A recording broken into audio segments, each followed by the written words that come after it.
यह कल की जो घटना थी वह उसमें मुख्य बिंदु यह था कि वर्ष 2024 में एक एफआईआर की गई थी जिसमें मुख्य आवेदक थे सुनील राजपूत और आशीष राजपूत, और उनके कहने पे ही एफआईआर की गई थी।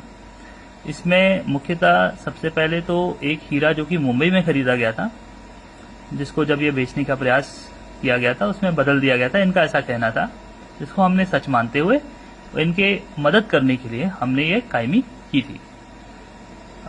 जब इन्होंने कहा कि इसमें सर गिरफ्तारी भी हमें करनी है, तो हमने इनको गिरफ्तार भी किया, इन्हें मौका भी दिया कि आपस में यदि इनका कुछ लॉस हुआ है तो वो रिकवर भी कर लें।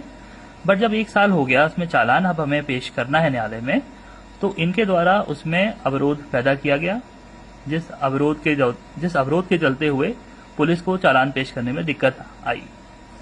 जब हम इसका चालान कल दिनांक 12 जुलाई को पेश कर रहे थे, तो न्यायालय के सामने सुनील राजपूत, आशीष राजपूत और करीब 15-20 उनके गुंडे न्यायालय के सामने आ गए और उन्होंने पुलिस को ये कहा कि हम आरोपी को न्यायालय नहीं जाने देंगे, इस आरोपी को आप हमारे हवाले कर दीजिए, हम इससे न्याय खुद करेंगे, जो कि आप सभी जानते हैं पूर्णतः गैर कानूनी है और कोई भी पुलिस ऐसा नहीं कर सकती है।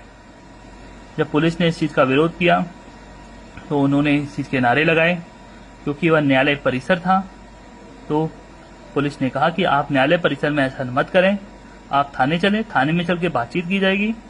जब थाने आए तो अपने गुस्से को वो काबू नहीं कर पाए और इस कारण से उन्होंने वहां पर मौजूद आरक्षकों से बदतमीजी की, धक्का मुक्की की, जिसके कारण एक हल्का बल मात्र 2 मिनट के लिए प्रयोग किया गया, जो कि बहुत अत्यंत जरूरी था क्योंकि भीड़ अधिक हो रही थी और यह बिल्कुल भी एक असंवैधानिक तरीका था उनके द्वारा जिस प्रकार का बर्ताव किया गया था।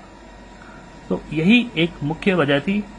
मुझे लगता है कि जो भी इनका कारण था वह एक पर्सनल लॉस का था, पर्सनल मैटर था। उसमें किसी ऑर्गेनाइजेशन को जोड़ना या किसी समाज को जोड़ना बिल्कुल नहीं चाहिए था। तो यही मैं आपको कम्युनिकेट करना चाहता हूँ। Thank you.